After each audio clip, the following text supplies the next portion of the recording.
city-state of London and the Vatican, a third city-state was officially created in 1982. That city-state is called the District of Columbia and is located on 10 square miles of land in the heart of Washington. The District of Columbia flies its own flag and has its own independent constitution. Although geographically separate, the city-states of London, the Vatican, and the District of Columbia are one interlocking empire called Empire of the City. The flag of Washington's District of Columbia has 3 red stars, one for each city-state in the 3-city empire. This corporate empire of 3 city-states controls the world economically through London's inner city, militarily through the District of Columbia, and spiritually through the Vatican.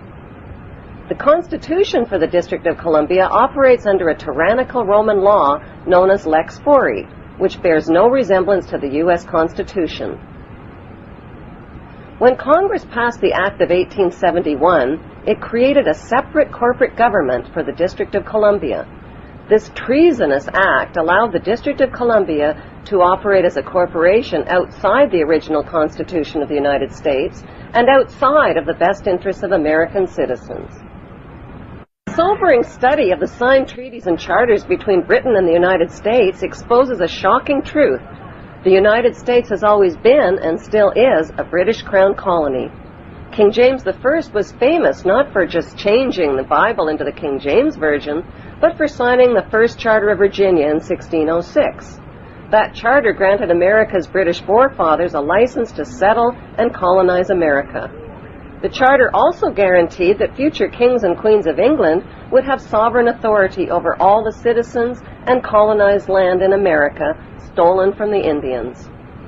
After America declared its independence from Great Britain, the Treaty of 1783 was signed.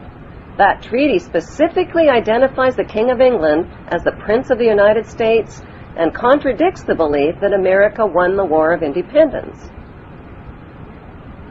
Although King George III of England gave up most of his claims over his American colonies, he kept his right to continue receiving payment for his business venture of colonizing America.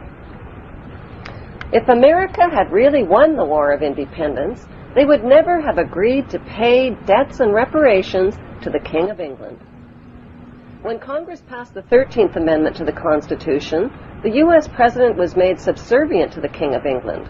The 13th Amendment is called the Title of Nobility Amendment and forbids U.S. presidents and their officials from using royal titles like king or prince or baron. For some mysterious reason, the 13th Amendment, which was ratified in 1810, no longer appears on current copies of the Constitution. America's blood-soaked War of Independence against the British bankrupted America and turned its citizens into permanent debt slaves of the king. In the War of 1812, the British torched and burned to the ground the White House and all U.S. government buildings and destroyed ratification records of the U.S. Constitution. 1 century later, a corrupt U.S. Congress committed the biggest theft in world history. They passed Paul Warburg's Federal Reserve Act in 1913, handing over America's gold and silver reserves and total control of America's economy to the Rothschild banksters. Most Americans still believe that the Fed, or Federal Reserve, is the government. It is not.